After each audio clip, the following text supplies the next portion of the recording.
I just feel like flipping this church upside down.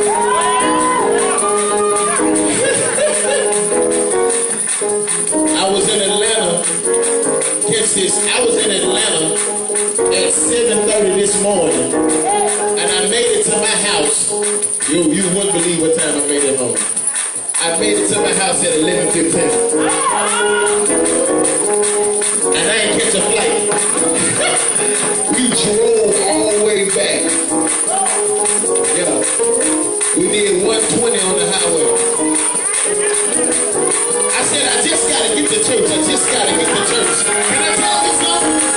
Every now and then you gotta make up in your mind. If I can only make it this Sunday. If I can make it this Sunday, I know the rest of my week will be over. You got somebody saying, I can make it this Sunday. So this next young man that you ready to hear from, this next young man that you get ready to hear from is a young man that has been with me since year 2. Yes, Lord. And he has shown himself loyal. Yes, Lord. He has shown himself to be an honorable man. Yes, Lord. When you see these guys on the pastoral committee and on the pastoral staff, they're not here just because they are men and I want to put them in a position. No, they are here because throughout life they have shown me that they could be loyal. Yes, Lord. This is the reason why I am the way I am with people, because I'm big on loyalty. And so I want you to lend your ears and your heart to this dynamic preacher, this dynamic prophet. And I also want you to just honor his mom for being here. It's his auntie, but his mom, she's raised him in life. Amen. Come on, let's honor his auntie. You did a wonderful job keeping him in church. He loves the Lord. He's an excellent man. Father, husband. That baby over there loves him to life. He in the pulpit, she just run to him. And so I want y'all to just lend your ears and your heart to him. Because I know he's going to say something that's going to shift your life. Listen to him. Listen to his words carefully. Because I know that this word is for this day and this hour. I want you to put your hands together and receive the ministry gift of Pastor Prophet Dominique Rooks. Put your hands together as you pray. Come on, clap your hands and give God praise. Come on, I said clap your hands and give God praise.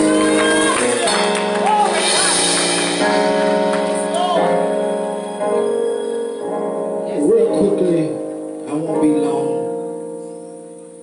I promise you I'll be gone before 1 o'clock. So if you have your Bibles real quickly, go with me to the 18th number of Psalms.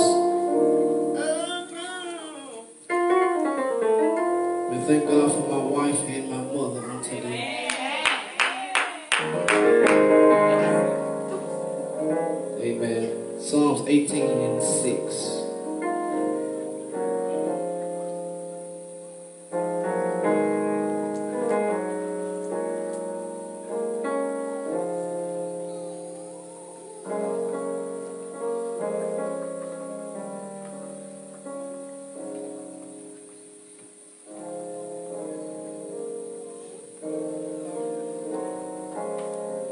When you have it, say amen. Amen.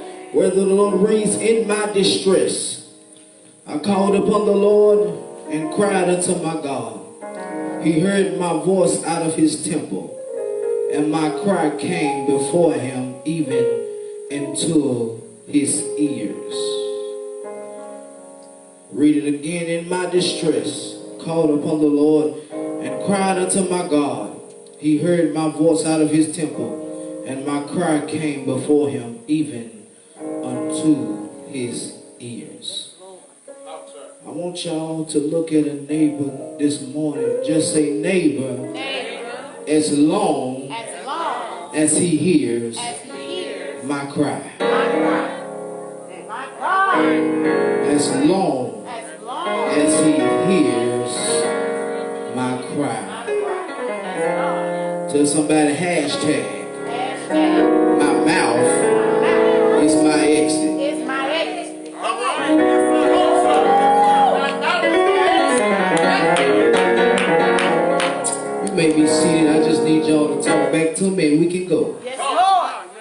our walk of life, we often deal with situations that seem unbearable. Yes, yes. We deal with personal issues. We deal with people. We deal with issues in our families. We deal with issues on our jobs. We deal with issues in our home. We deal with relationship problems. We deal with our own emotional roller coasters. And when we deal with that, we call it a place where we do not want to deal with people. Yes, Lord.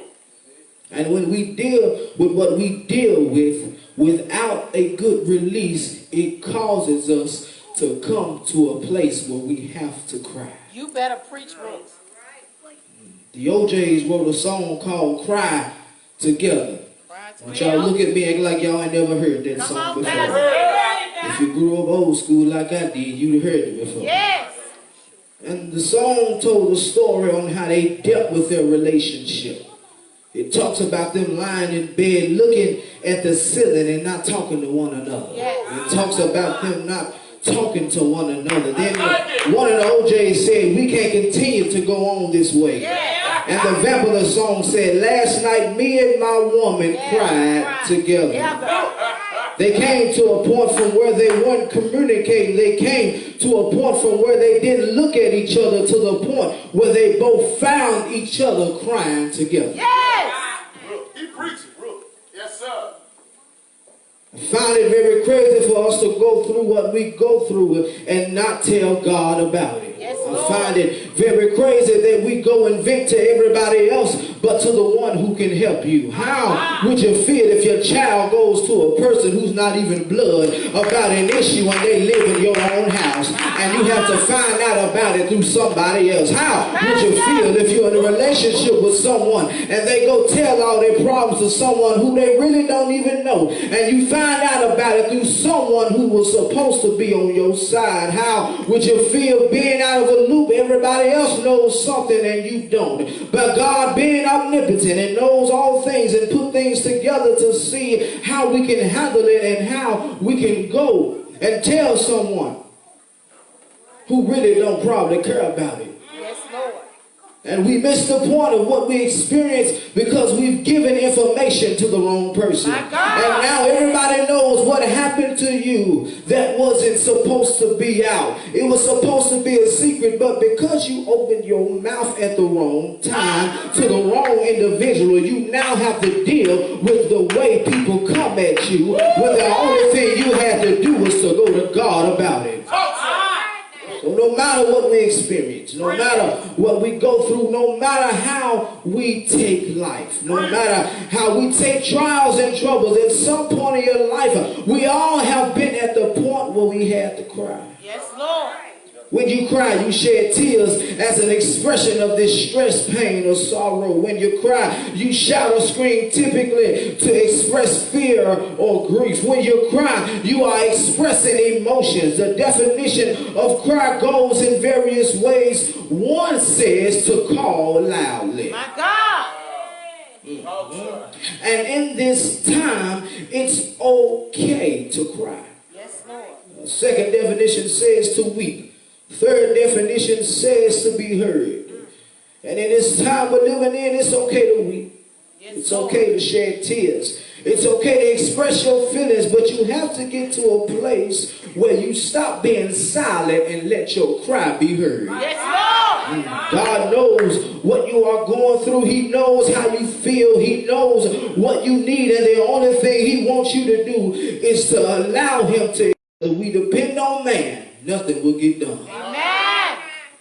This whole week, people have been going crazy about gas. And the Lord gave me a revelation. He told me, he said, son, there was never a gas shortage. What happened was somebody seen somebody filling up a bunch of gas cans.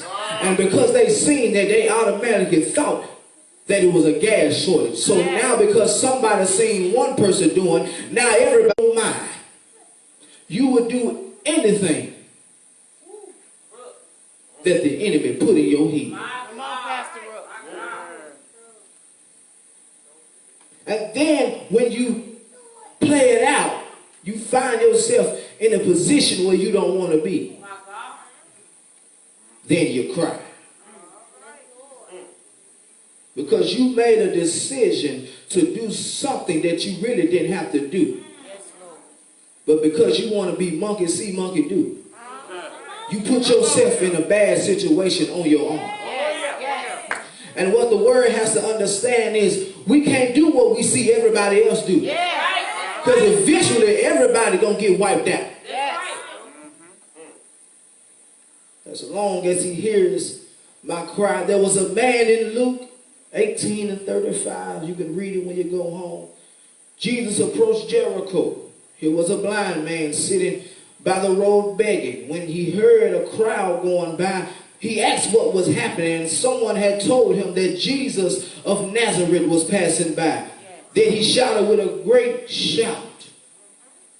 He shouted with great confidence and said, "Son of David, have mercy on me."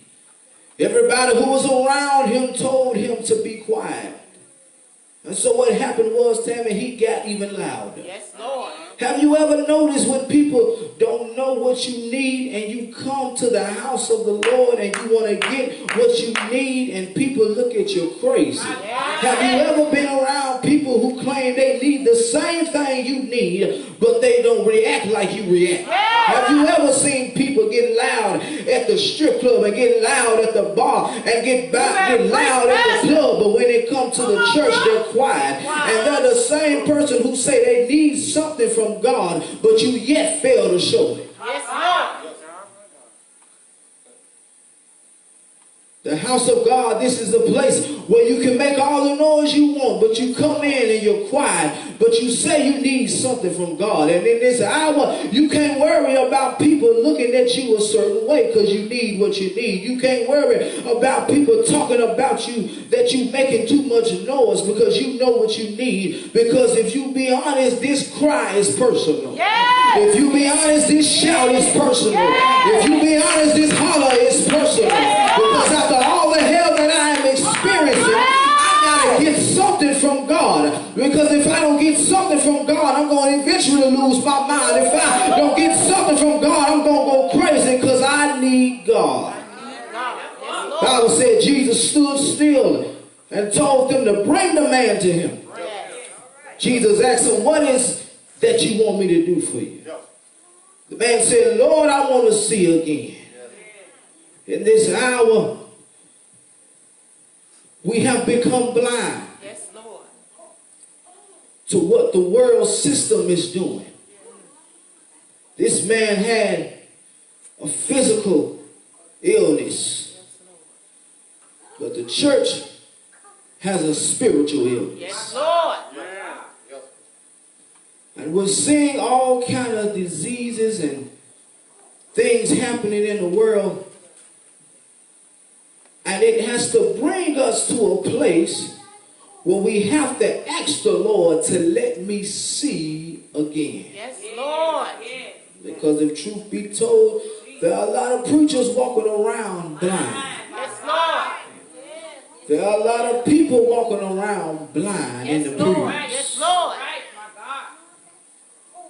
Truth be told, everybody is blind leading the blind. Yes, Lord. And he says, now in this hour, I have to get my people back to where they can see clearly. Yes, Lord. Because if truth be told, we say we can see, but truly we got crud in our eyes. And we think we doing good things, but we actually out of the will of God because we have become blind.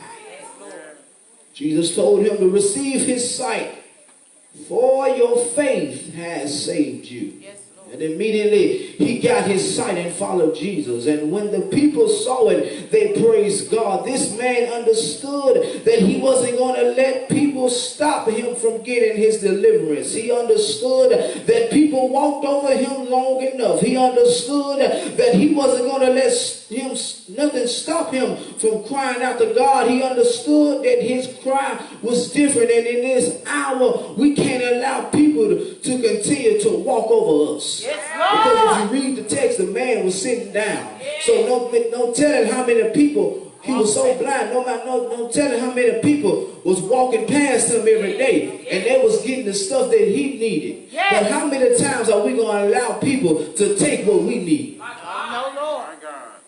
How many times are we going to allow people to steal what we want? How many times are we going to allow people to let their dreams go forth that was really our dream? My God.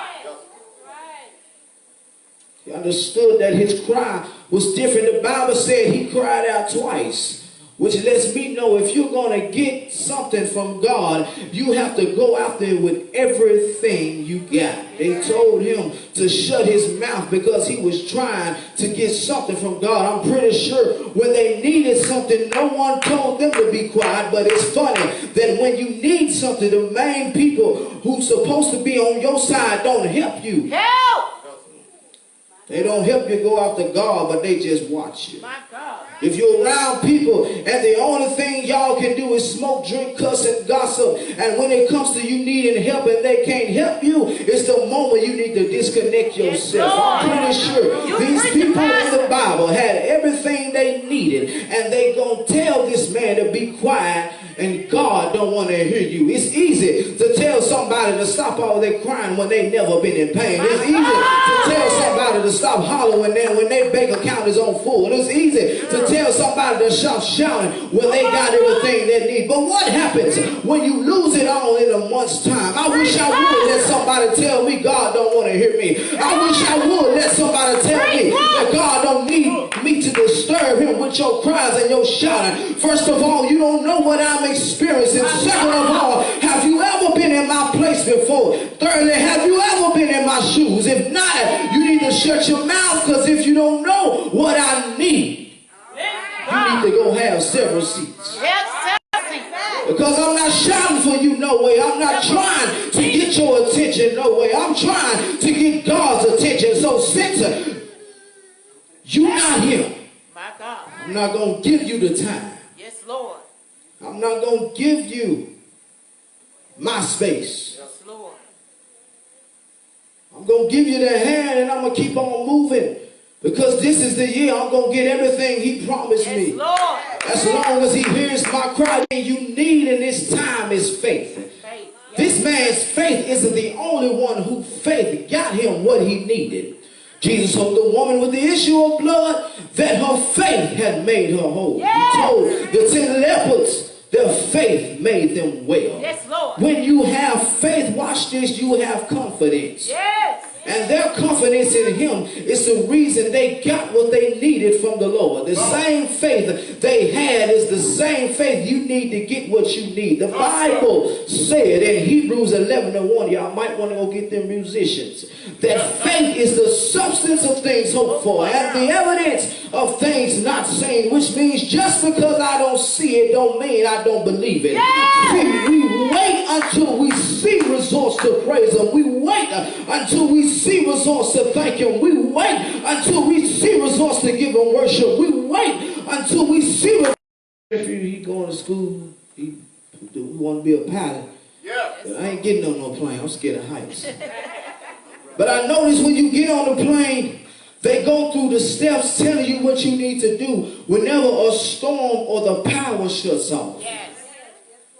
On the plane, they tell you to grab the breathing mask that drops down from above your head and help the person next to you. They never tell the person when they had to sleep on your couch. They never tell the person when they had to borrow money for you just to pay rent. They not gonna tell people when they had to get bail money from you to get out of jail. They not gonna tell people when they had to get you to drop off their kids at their baby mama or their baby daddy house because they want to go to school, but you was in a so-called relationship with that baby mama or that baby daddy. But when you need help, these people are nowhere to be found. This is the season to do everything for yourself. This ain't the season to help everybody who don't want to help you. This ain't the season to try to be a midwife and try to help birth somebody else's vision. This ain't the season to try to be there for everybody else and nobody is there for you when you cry. This is not the season that you're gonna make a decision for yourself and say, I'm not gonna do what they do. I'm not gonna help them. I'm not gonna worry about them. I'm gonna do what I'm gonna do instead of worry about how somebody else gonna get theirs. That's not being selfish, that's stating facts. Because while I'm going through, while I'm hurting, while I'm crying out, can you help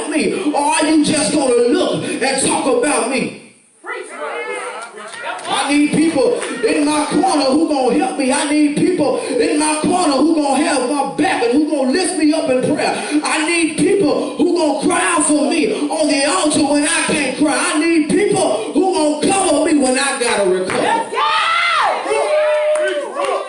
Yes, sir. Because in this hour, if you don't got friends who will help you, My God. but will kill your character. My God. If you got friends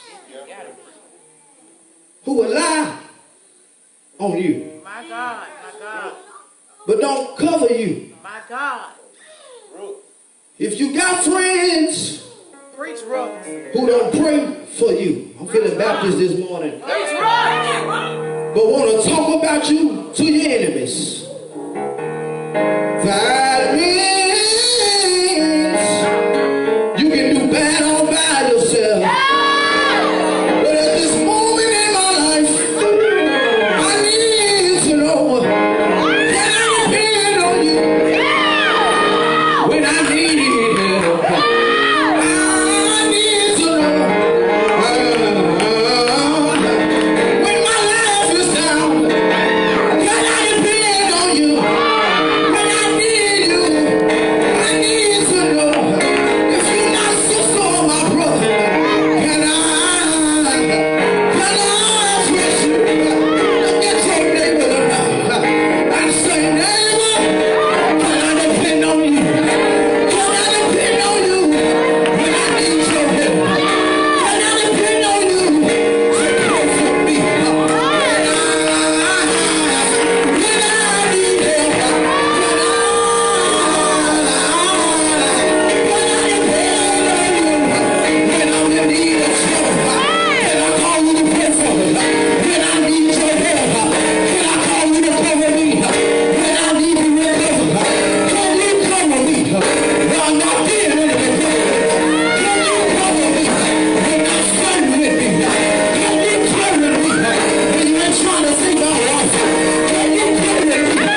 If you know you need something from God, Yes, Lord. I need you to hit this altar. Ain't nobody gonna touch you. Yes, Lord. Yes, Lord. Come on, if you know you need something from God, please hit this altar. Yes, Lord. Lord,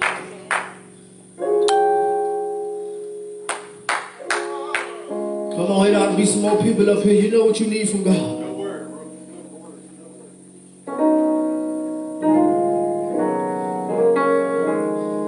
When you get up here, put on your mind what you need from God. yes, Lord.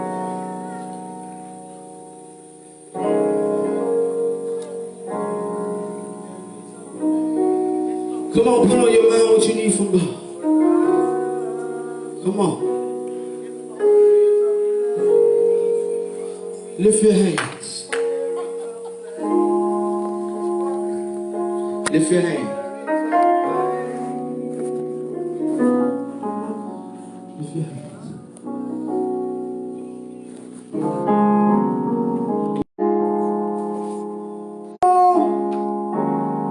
Goodness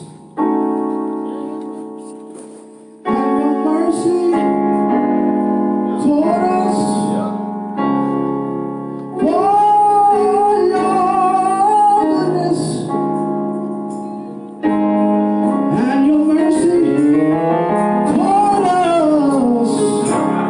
It was for your goodness. And your mercy toward us, for your goodness, and your mercy toward us. Come on, tell them what you need. Come on. For your goodness, and your mercy